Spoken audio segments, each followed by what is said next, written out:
Bueno, buenas tardes a todos y a todas.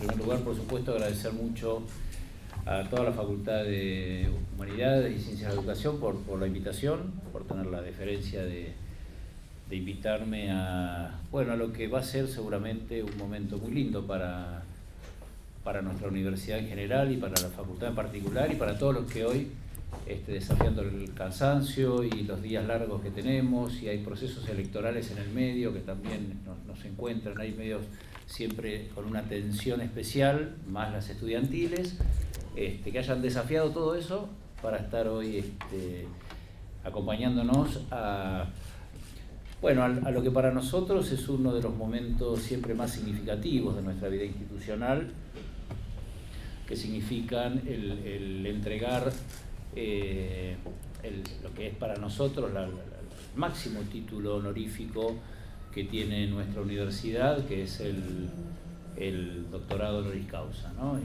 Realmente, y hoy en la figura del profesor Enzo Traverso, acompañado también por otro honoris causa del año 2014 de nuestra universidad, así que pusimos todo,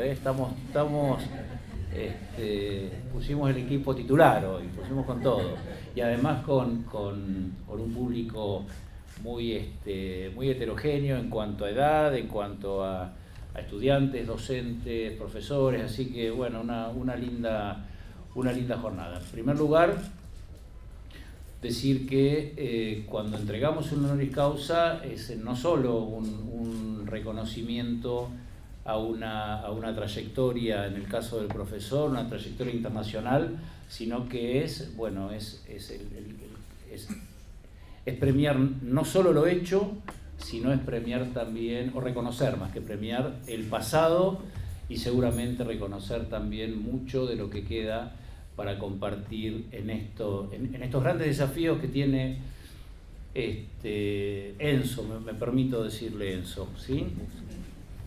Que es esto del contarnos el siglo XX. Yo me hice algunas anotaciones, así que me voy a permitir leer algunas cosas para compartir con ustedes, ¿no? Es la mirada del siglo XX con profundidad y sin complacencias, es el estudio de las guerras, de las revoluciones, de los totalitarismos propios del siglo XX, un siglo XX que a nivel mundial tuvo estas características, un siglo XX que a nivel Argentina también tuvo las mismas características, ¿no? Un siglo que ya han pasado 25 años del mismo, pero que nos encontró como país con muchísimas buenas noticias, como parecía ser la ley Sáenz Peña y el primer presidente popular en el año 1916 como don Hipólito Yrigoyen, y ya en el año 1930 el primer quiebre institucional, y a partir de allí una sucesión de periodos de democracia y de dictaduras,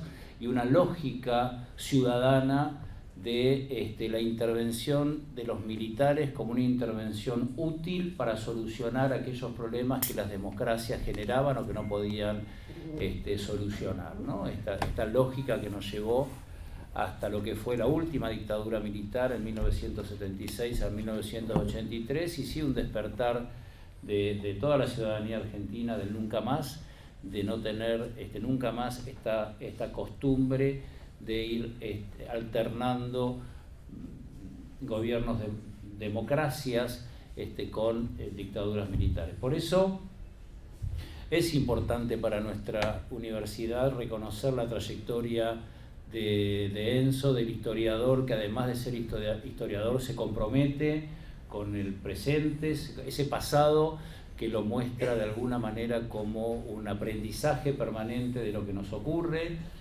Y en nuestra universidad, que tenemos muy claro, y solo para poner una frase paradigmática también de lo que fue el juicio a las juntas, el nunca más y memoria, verdad y justicia como uno de los valores institucionales que tiene nuestra universidad, y que nos lleva, además de las múltiples actividades que esto genera, como el reconocimiento de legajos, recuerdo todas y cada una de las facultades que lo han hecho y los colegios también, en uno de los actos, a mi entender, al menos el más importante y el más emotivo en toda la batería de actividades que se desprenden de nuestra Secretaría de Derechos Humanos políticas de igualdad.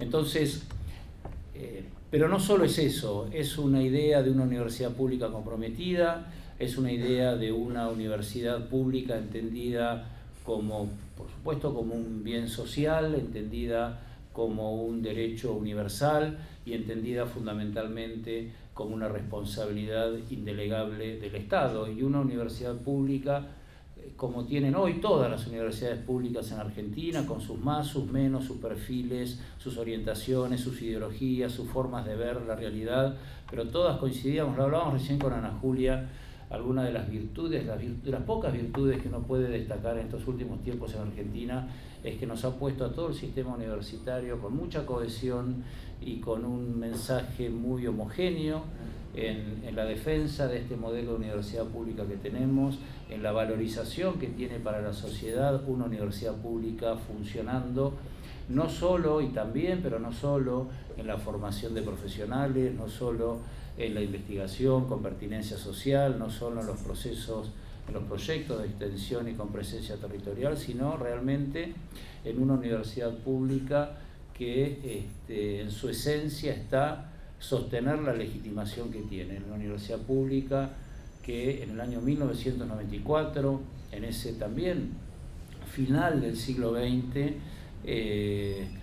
nos incluye a las universidades públicas y a la autonomía universitaria con estatus constitucional. La reforma del año 94 nos pone a las universidades, al sistema universitario, con esta autonomía. Qué contradicción, una década del 90 donde por un lado mandaba a los investigadores a lavar los platos y por otro lado creaba universidades hoy de 30 años de vida muy asentadas en su territorio, de muy buen funcionamiento, y también esa década del 90 con la Ley de Educación Superior del año 95 y con darnos en el artículo 75, inciso 19, el estatus de la universidad pública como autonomía, además de la gratuidad, además de la equidad, de muchos de esos grandes adelantos que hubo en la reforma constitucional del 94, al menos en esos temas. Así que yo no más que esto, realmente agradecer mucho a la facultad por la iniciativa, a la señora decana, a su consejo directivo que apoyó esta propuesta y felicitar por supuesto al profesor y agradecerle que nos esté acompañando y quedar a disposición. Esta universidad necesita seguir mostrándose, necesita seguir legitimando su actividad, su rol social, y nada mejor que estos hermosos reconocimientos a estas personas que no solo cuentan lo que pasó, sino que se comprometen con lo que está pasando. Muchas gracias.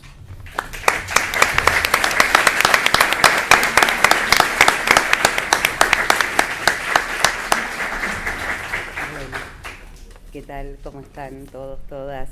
Muchísimas gracias. ¿Se escucha? Porque había que prenderlo. Bueno, buenas tardes. Gracias a todos ustedes por estar acá. Gracias, Martín, por acompañarnos como siempre, cada vez que te invitamos a toda actividad. Y esta actividad es un momento de muchísima alegría y para mí particularmente un inmenso honor estar en esta mesa y que me toque entregar esta distinción tan merecida a nuestro querido profesor y amigo Enzo Traverso.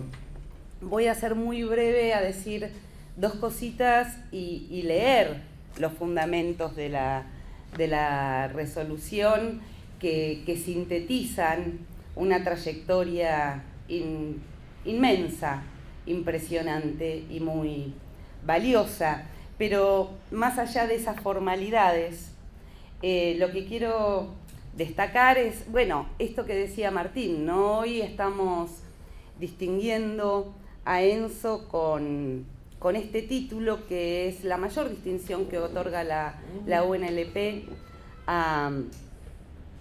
para destacar las trayectorias de colegas de distintas disciplinas que de una u otra manera entran en relación con la Universidad de La Plata, ¿no? a través de bibliografía, pero también a través de vínculos. Y en este caso, entonces, me parece que estamos distinguiendo una trayectoria que tiene todo ese bagaje intelectual que la sostiene, pero que también tiene unos vínculos largos, duraderos, profundos, con nuestra facultad, como lo dice la resolución, a través de múltiples participaciones, pero que también ha generado amistades, que también lo que ha generado es una conversación sostenida a lo largo del tiempo, muy productiva, muy interesante, transgeneracional, y que hoy tiene como su tercer momento de estos días, porque es una conversación que se inició en el marco del workshop del Mesila junto con Alessandro Portelli, que también es un honor tenerte acá hoy en esta aula y estos 3 días en donde la conversación fue también compartida, que siguió ayer en un aula, yo no pude estar, pero me contaron, un aula repleta, con gente parada, el aula más grande de la facultad, en donde había múltiples generaciones que querían conversar, preguntar, conversar, que transmitieron muchísima vitalidad en el marco de este proceso electoral y que durante todo el día los estudiantes, yo iba pasando y decían, ¿a qué hora viene Portelli? Hoy vienen Portelli, Traverso, vienen, vamos a conversar con ellos. Estaban fascinados los estudiantes y creo que fue, por lo que me comentaron, una conversación divina y que sigue hoy con esta conversación y con esta conferencia que nos va a dar Enzo, que la voy a titular, les voy a mencionar el título porque después me voy a olvidar, Cruzando Fronteras, una epistemología del exilio. O sea que es una conversación sostenida a lo largo de los años a través del espacio y que cada vez que podemos se concreta en estos encuentros tan maravillosos y que de alguna manera esta distinción, y volviendo al principio, no solo pone en evidencia, sino creo yo que formaliza de alguna manera la participación, en este caso de Enzo, como parte de nuestra comunidad universitaria. La distinción del título honoris causa lo que hace es integrar a estos colegas a nuestra comunidad, formalmente, ¿no? Ya teníamos todos esos vínculos tan importantes, pero darles esta formalidad, visibilizarlos al interior de nuestra propia universidad y del sistema universitario, no es poco. Y como decía Martín, estamos frente a una trayectoria que ahora vamos a leer en detalle, pero que tiene en el centro esa preocupación como historiador por el siglo XX, pero que avanza hasta estos años del siglo XXI con la misma, no sé si es una preocupación o varias, pero digamos que va del siglo XX al siglo XXI y en este momento en particular, donde las derechas nos están, o pareciera que en este país nos están acorralando y que en otras partes del mundo también avanzan. Bueno, tener la posibilidad de entablar una conversación con Enzo, que tanto ha pensado a las derechas en el siglo XX y que las sigue pensando en el siglo XXI, es un privilegio impresionante. Así que para escucharlo y no usar más de su tiempo, en mis comentarios, sí lo que quiero es leerles la resolución.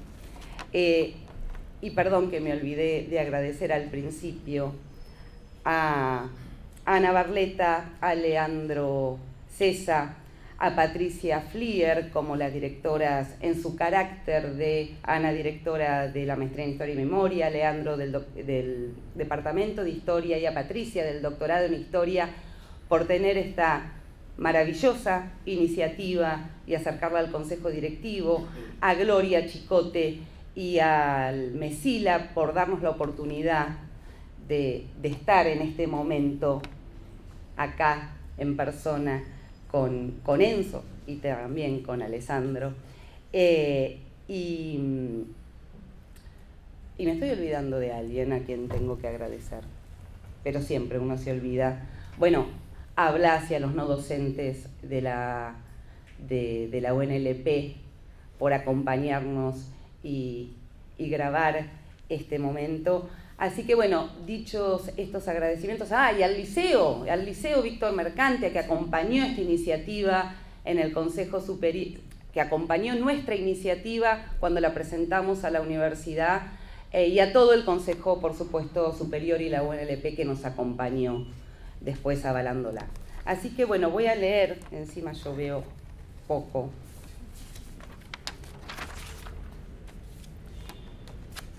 Visto la propuesta elevada por el Consejo Directivo de la Facultad de Humanidades y Ciencias de la Educación de otorgar el título de doctor honoris causa de la Universidad Nacional de La Plata al profesor Enzo Traverso y la adhesión a la entrega del citado título por parte del Liceo Víctor Mercante, y considerando que el profesor Enzo Traverso, nacido en Italia, se formó como historiador en la Universidad de Génova, República Italiana, obteniendo posteriormente su doctorado en la prestigiosa Escuela de Altos Estudios de Ciencias Sociales de París, República Francesa, que sus trabajos desde entonces abordaron perspectivas de la historia cultural, la historia intelectual europea, la teoría política, los estudios judíos y en particular las consecuencias del nazismo, de la violencia totalitaria y de las dos guerras mundiales en la cultura europea contemporánea, que, asimismo, son relevantes sus reflexiones sobre las revoluciones, especialmente la rehabilitación de esa categoría como una clave para entender nuestra modernidad global a partir de ideas muy inspiradoras para alimentar una nueva imaginación política en el siglo XXI. Estas múltiples y confluyentes perspectivas que caracterizan su obra han sido consideradas entre académicos e intelectuales por su aporte para la comprensión de algunos de los puntos nodales y sensibles del siglo XX y XXI, los que no se han limitado a los marcos académicos tradicionales. Traverso ha sido siempre un historiador que incomoda, que revisa, que cuestiona, que introduce matices allí donde los consensos quieren instalar certezas. Que su itinerario académico ha sido tan transnacional como interdisciplinario. Ha enseñado en la Universidad de Francia, Alemania, Italia, España, México, Brasil, Chile, Argentina. Desde hace más de una década es profesor de la Universidad de Cornell en los Estados Unidos, donde ocupa la cátedra Susan y Barton Winocourt en Humanidades. Con anterioridad se desempeñó como profesor en Ciencias Políticas de la Universidad Picardie-Jules Verne de la República Francesa, donde fue miembro de la Comisión Nacional de Investigaciones Científicas. Su extensa trayectoria docente se completa con cursos, conferencias y talleres que dictó en distintas universidades de Europa, Estados Unidos y de América Latina. Que esta casa de estudios ha tenido el honor de contar con el profesor Enzo Traverso en varias oportunidades. En sus seminarios, conferencias y encuentros con estudiantes y docentes, ha dejado una marca profunda no solo por la solidez de su formación, sino por su calidez humana, su apertura al diálogo y su sensibilidad política, habiendo sido su presencia para nuestra comunidad un ejercicio de pensamiento colectivo y una reafirmación de que el conocimiento académico puede y debe ser también una herramienta de intervención crítica. Que cabe destacar su paso por la Facultad de Humanidades y Ciencias de la Educación desde sus primeros cursos en el año 2001, luego en 2005, en 2010 y más recientemente en 2016, cuando fue reconocido como visitante ilustre, ofreciendo su magnífica conferencia Políticas de Memoria en la Era del Neoliberalismo, que fue publicada en la revista Aleteia de la Maestría en Historia y Memoria en 2017. Un texto que recorrió nuestros cursos de grado y posgrado, inspirador de significativas reflexiones sobre los complejos desarrollos del mundo post-fin de la historia. Que su gran generosidad lo vincula con esta universidad más allá de lo protocolar. Su diálogo con investigadores locales, su presencia en debates públicos y su participación en cátedras y seminarios dejaron una impronta duradera. Aquí ha sido lector, conferencista, interlocutor y, por qué no decirlo, compañero de ruta. Que su presencia, junto con horizontes de reflexión compartida, colaboró a lo largo de estos años con la creación de la Maestría en Historia y Memoria, con el fortalecimiento del doctorado en Historia y con el reconocimiento de los abordajes de la historia reciente en la agenda académica local, nacional y regional. Que su labor en este proceso fue reconocido por el Centro de Investigaciones Sociohistóricas, que integra el Instituto de Investigaciones en Humanidades y Ciencias Sociales, pertenecientes a esta universidad y al CONICET, como miembro del Comité Académico de la Revista Sociohistórica. Que su amplia producción intelectual se comprueba en la profusa publicación de libros, traducidos mayoritariamente al español, que evidencian también la centralidad que su obra tiene entre los lectores de habla hispana. Acá hay una enumeración de muchos libros, simplemente voy a ir a los últimos. Melancolía de izquierda después de las utopías, del 2016, Las nuevas caras de la derecha, por qué funcionan las propuestas vacías y el discurso enfurecido de los antisistema y cuál es su potencial político real, del 2021, Revolución, una historia intelectual, también del 2021, Pasados singulares, El yo en la historiografía, del 2022, todo en sus ediciones en castellano, Gaza se enfrenta a la historia, del año pasado, del 2024. Que hay algo que atraviesa la obra y la trayectoria de Traverso y que hoy se quiere destacar. Su capacidad para pensar la historia desde una perspectiva que no es eurocéntrica ni clausurada, sino abierta al sur global, atenta a las memorias insurgentes y comprometida con una idea de justicia que no se deja encorsetar por los límites de la academia convencional. Su trayectoria se complementa con intervenciones sobre los usos políticos del pasado y el lugar del historiador y los intelectuales en los debates públicos. Que el profesor Traverso es un destacado historiador cuya trayectoria consideramos debe ser reconocida con la entrega del doctorado honoris causa, ya que significa una celebración de su compromiso con el rigor académico y el pensamiento crítico que ha sabido tejer en múltiples puentes tendidos entre Europa y América Latina, entre la memoria y la historia, entre el pasado y las luchas del presente. Que este reconocimiento encuentra su fundamento no solo en la excelencia de su obra y su trayectoria internacional, sino también en su estrecho y entrañable vínculo con esta casa de estudios, institución que ha visitado en varias ocasiones y que forma parte de su geografía afectiva e intelectual. Que en tiempos de regresión autoritaria, de banalización del mal, de resurgimiento de lenguajes de odio y exclusión, su obra se alza como un llamado a no rendirse al presente, a seguir pensando desde las ruinas, desde la melancolía, sí, pero una melancolía activa que no es renuncia ni resignación, sino una forma de recordar para transformar. Que en base a lo manifestado precedentemente, por su erudición sin dogmatismos, por su fidelidad a la crítica, por su complicidad con las preguntas que nos atraviesan en este sur, por su cercanía con nuestra comunidad académica y por su compromiso con una memoria viva y con las luchas del presente, es indudable que el profesor Traverso ha desarrollado una trayectoria ejemplar, sumado a sus cualidades humanas, las cuales le han valido el reconocimiento y afecto de todos quienes lo conocen. Que su integridad en los aspectos ético-morales han sido motivo permanente de reconocimiento y valoración en todos los claustros y entidades profesionales. Que la distinción propuesta cuenta con dictámenes favorables unánimes de las comisiones de enseñanza y posgrado y de interpretación y reglamento del Consejo Superior. Por todo ello, el presidente de la Universidad a referéndum del Consejo Superior resuelve. Artículo 1. Otorgar el título de doctor honoris causa de la Universidad Nacional de La Plata al profesor Enzo Traverso en los términos del artículo 56 del Estatuto de la Universidad y en función de lo establecido en el artículo 9 de la Ordenanza número 181 y artículo 2, disponer el otorgamiento del diploma que acredite la distinción acordada por la presente al profesor Enzo Traverso en virtud de lo establecido en el artículo 10 de la citada ordenanza. Muchísimas gracias. Vamos ahí, Ana, ahí, vamos ahí. Un placer. Enorme. Cuidado. Un honor, ¿eh? Vamos, pasamos ahí adelante, Ana. ¿Vamos adelante?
guardamos.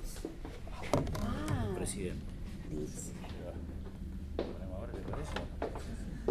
No hay ninguna posibilidad de que salga bien esto, ¿eh?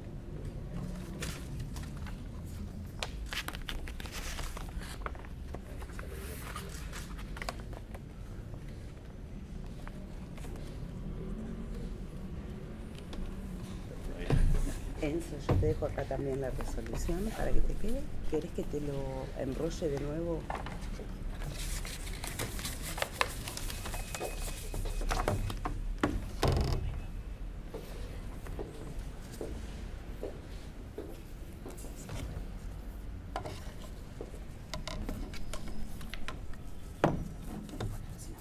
¿Podés?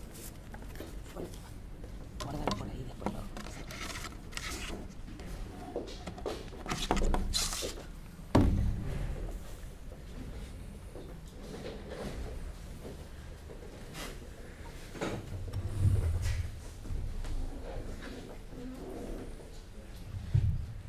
¿Se entiende bien? Sí.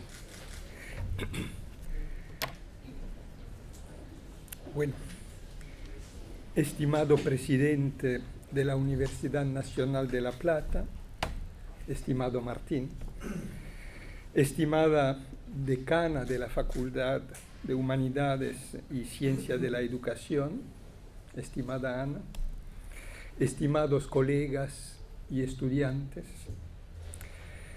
decir que este doctorado honoris causa me emociona profundamente corre riesgo de sonar un poco retórico, convencional, casi banal, pero en realidad no lo es. Por supuesto, me intimida saber que el mismo honor ya ha sido otorgado a escritores, investigadores y personalidades mucho más importantes que yo.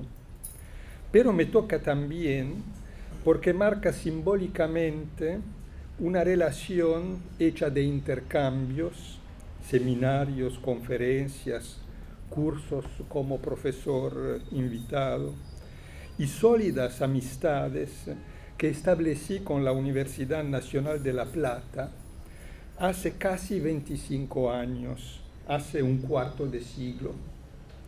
Fue esta universidad que me abrió las puertas de América Latina. Guardo gratos recuerdos de aquel primer encuentro, de mi curiosidad, de la cálida bienvenida que me brindaron, de la relación intelectual intensa y siempre fraternal con investigadores e intelectuales de gran envergadura que pertenecen a esta universidad.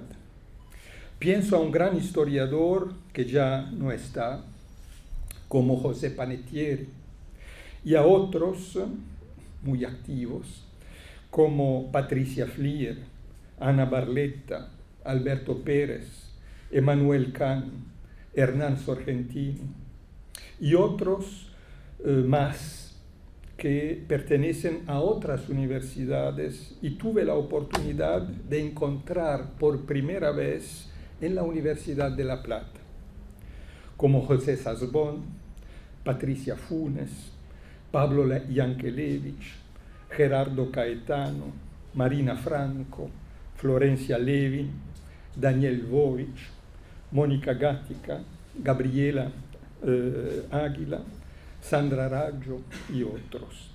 La lista no es exhaustiva. En la Universidad Nacional de La Plata, mis amigos me ayudaron a agudizar y ampliar mi perspectiva, a desarrollar mi pensamiento. Espero haber logrado transmitir en mi trabajo algo de lo que esta universidad me ha brindado. Aquel primer viaje a Argentina también estimuló mi reflexión sobre las fronteras y la epistemología asociada a ellas. Este es el título de mi conferencia, Cruzando fronteras para una epistemología del extranjero. Argentina fue un país de emigración y exilio. País de emigración, en particular uno de los principales destinos para millones de migrantes italianos. País de exilio, que había acogido tantos anarquistas, socialistas y antifascistas europeos desde el siglo XIX. Y país de exiliados, porque los exiliados argentinos eran figuras familiares para quienes, como yo, habíamos pertenecido a la izquierda en Europa en las décadas de los 70 y 80.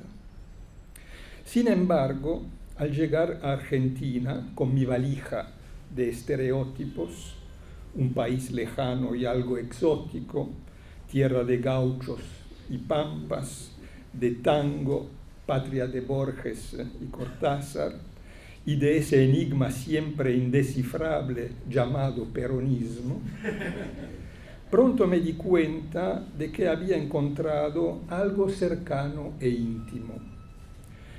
En resumen, me di cuenta de que me sentía mucho menos extranjero en La Plata y Buenos Aires, a 13 horas de vuelo desde París, que, por ejemplo, en Suiza, a 2 horas en coche de la ciudad italiana donde nací.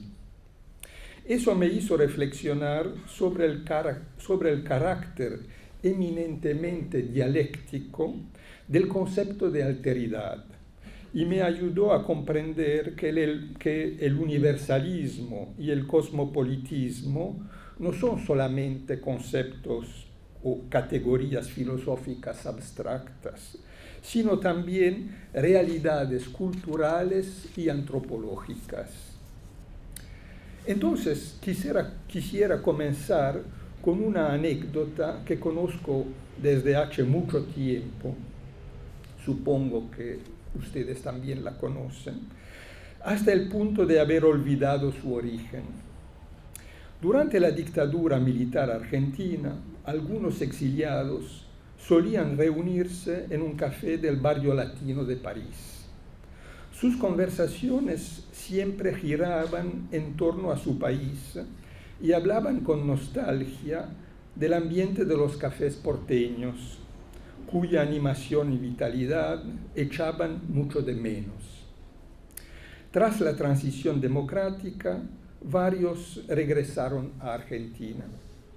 Pero el exilio había forjado lazos muy fuertes y, cuando se reunían en los cafés porteños, sus conversaciones a menudo volvían a sus años parisinos y a los cafés del barrio latino que también conocían. La nostalgia había cambiado de bando. Esta anécdota banal desvela algo importante. El exilio se había convertido en parte de sus vidas y de su visión del mundo. Había transformado su identidad y probablemente también su forma de ser argentinos y pertenecer a su propio país. No creo equivocarme diciendo que sin la experiencia del exilio y la distancia que implica, hubiera sido difícil para Juan José Saer escribir un retrato de su país tan fascinante como El río sin orillas, 1992. Durante siglos, cruzar fronteras sociales, culturales, lingüísticas, raciales y políticas ha sido una premisa irreemplazable para la creación de nuevas ideas y la introducción de avances en el pensamiento crítico. Por supuesto, el mero acto de cruzar fronteras no es suficiente para la creación de nuevos conceptos y, a la inversa, existen innumerables ejemplos de teorías originales elaboradas por pensadores sedentarios. Todavía, muchas ideas nuevas tuvieron sus condiciones necesarias en el desplazamiento, una experiencia que afecta profundamente a sus actores en términos de estatus legal y político, de autopercepción, expresión lingüística, reevaluación de hábitos y suposiciones heredadas, cambio de mirada y cosmovisión. Un ejemplo clásico del exilio como taller intelectual es la concepción del estructuralismo en Nueva York en 1941, donde el francés Claude Lévi-Strauss conoció a Roman Jacobson y Franz Boas, dos académicos estadounidenses nacidos en Rusia y Alemania respectivamente. Este encuentro entre la antropología y la lingüística, que dio lugar a una nueva teoría de las estructuras del parentesco como lenguaje, fue descrito por Lévi-Strauss como una iluminación. Otro ejemplo es el concepto de negritud, forjado en París a principios de la década de los 30, por Aimé Césaire y Léopold Sédar Senghor, dos intelectuales originarios de Martinica y Senegal, los polos negros del imperio colonial francés.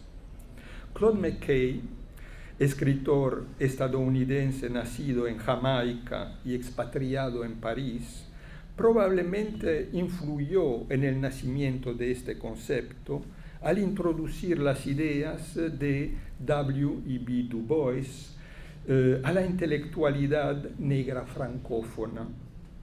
Du Bois había escrito Las almas del pueblo negro en 1903, después de su viaje a Berlín a finales del siglo XIX, donde había descubierto a Herder y al romanticismo alemán.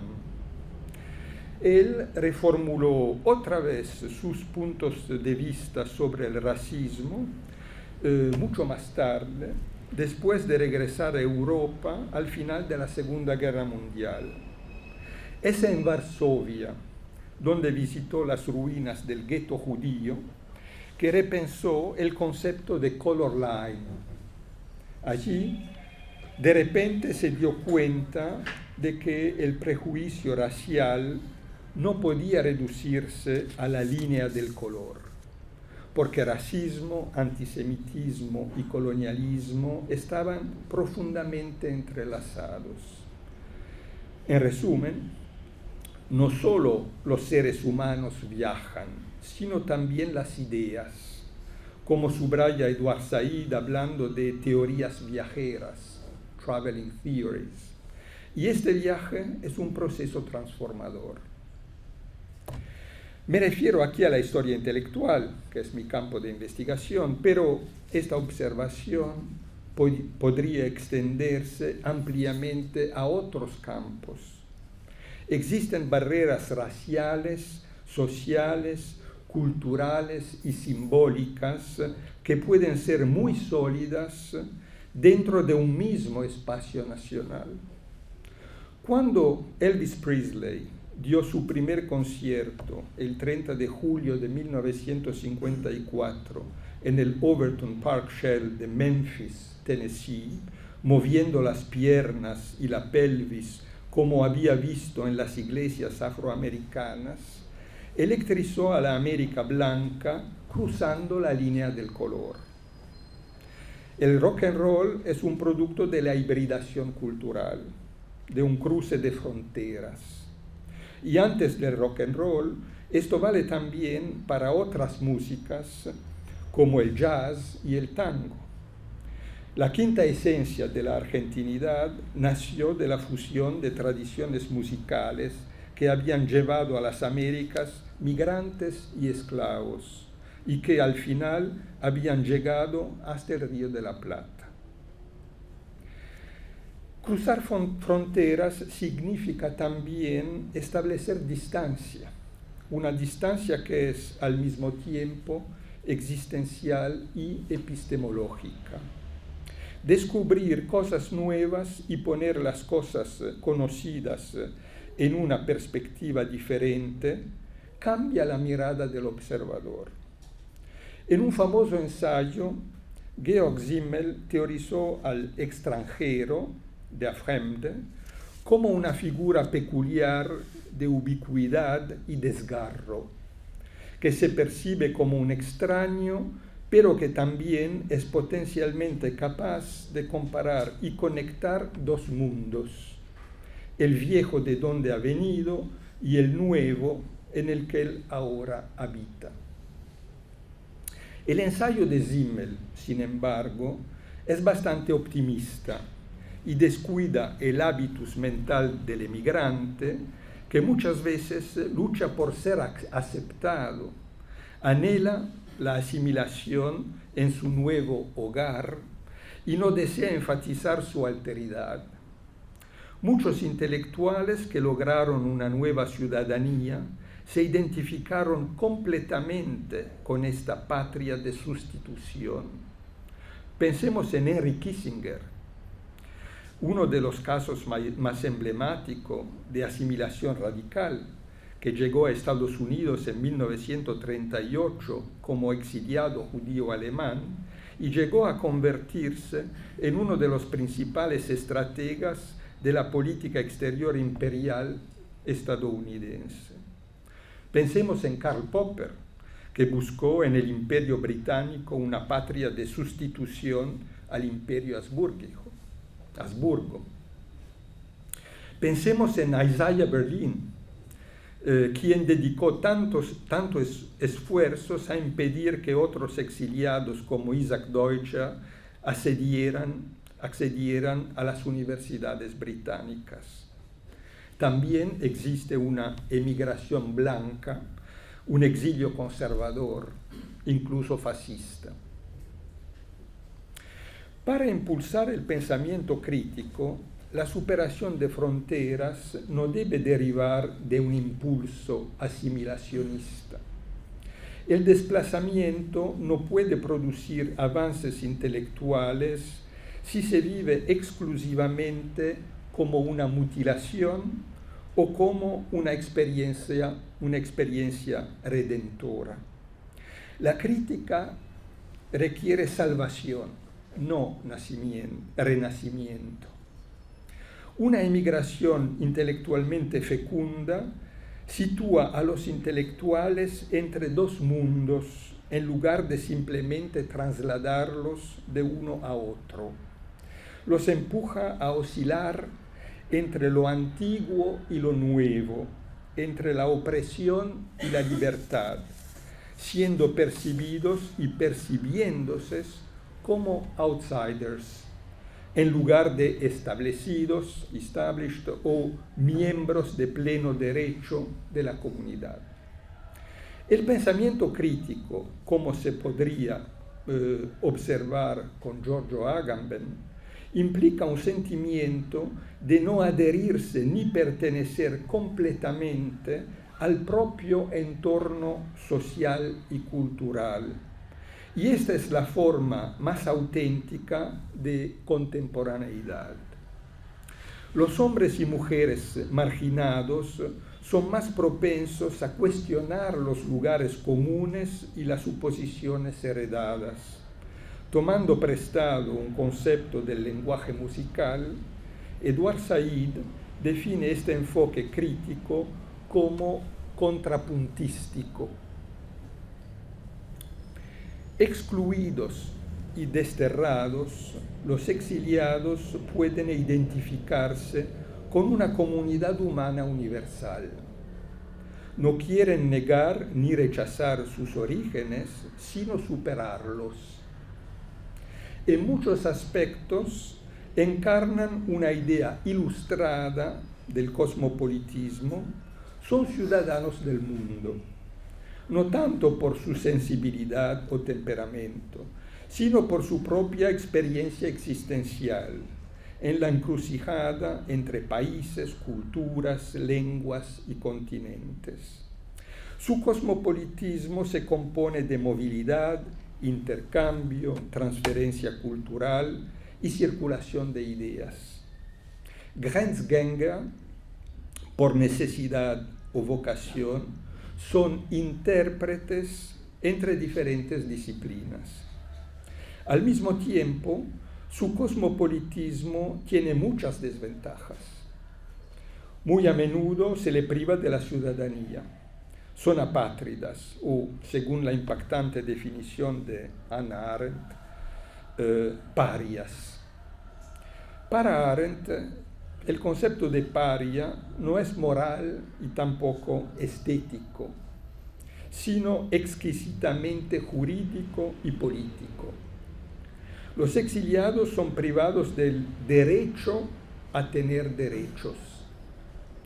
En uno de los primeros textos que escribió después de llegar a México, Max Aub describió el sentimiento de desarraigo que acechaba a los exiliados con palabras como desasosiego, desconfianza, inseguridad, ahogo, inquietud e impotencia.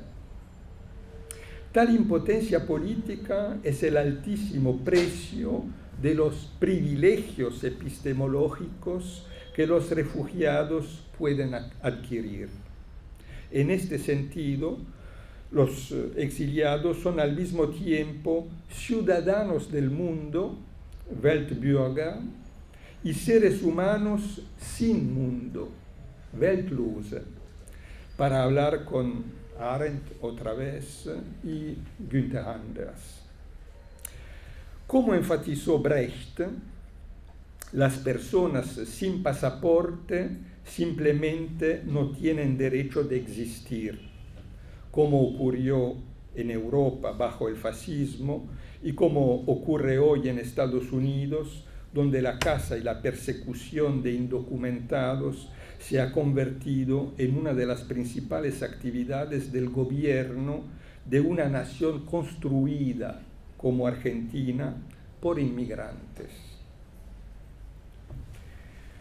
Desde el siglo XIX, la migración europea hacia las Américas adquirió proporciones bíblicas. Durante la primera mitad del siglo XX, en particular entre las dos guerras mundiales, se convirtió en un éxodo gigantesco. En el campo de la historia intelectual, algunos historiadores evocan un Wissentransfer, una transferencia colosal de conocimiento que desplazó el eje científico de Occidente de un lado a otro del Atlántico. Los exiliados transformaron las universidades existentes y crearon nuevas instituciones científicas, intelectuales y artísticas. Más allá de las humanidades, los científicos exiliados establecieron una sólida hegemonía estadounidense en el campo de las ciencias naturales. Esa transformación monumental también revela las contradicciones y las sombras del exilio. Pensamos en el proyecto Manhattan, que durante la Segunda Guerra Mundial convirtió a Estados Unidos en la principal potencia nuclear del mundo. Esto es un ejemplo emblemático de la heterogénesis de los fines. Fue el premio Nobel alemán Albert Einstein quien advirtió al presidente Roosevelt sobre los intentos nazis de crear armas nucleares y lo convenció de fabricar una bomba atómica estadounidense. La mayoría de los físicos que rodeaban a Robert Oppenheimer en Los Álamos, Nuevo México, donde se llevó a cabo el proyecto Manhattan, eran destacados exiliados europeos, desde el húngaro Leo Szilard hasta los italianos Enrico Fermi y Emilio Segre, y el danés Niels Bohr, entre otros. Al final, su determinación de luchar contra Hitler resultó en la destrucción nuclear de 2 ciudades japonesas. En muchos casos, el exilio produjo redefiniciones identitarias, tan políticas como intelectuales. Emblemático es el caso de los historiadores Arnaldo Momigliano, historiador italiano, y Ernst Kantorowicz, historiador alemán. En 1936, Momigliano había celebrado al emperador Augusto en la Enciclopedia Italiana como una prefiguración de Mussolini, que en aquel momento había proclamado el imperio fascista después de la guerra de Etiopía. 2 años más tarde, tras la promulgación de las leyes antisemitas fascistas y su emigración al Reino Unido, Momigliano había cambiado radicalmente su mirada y se había vuelto antifascista. Kantorowicz era un nacionalista alemán que había alcanzado celebridad en 1927 como autor de una biografía casi mística del sacro emperador romano germánico Federico II, y hasta 1933 había soportado el nacionalismo alemán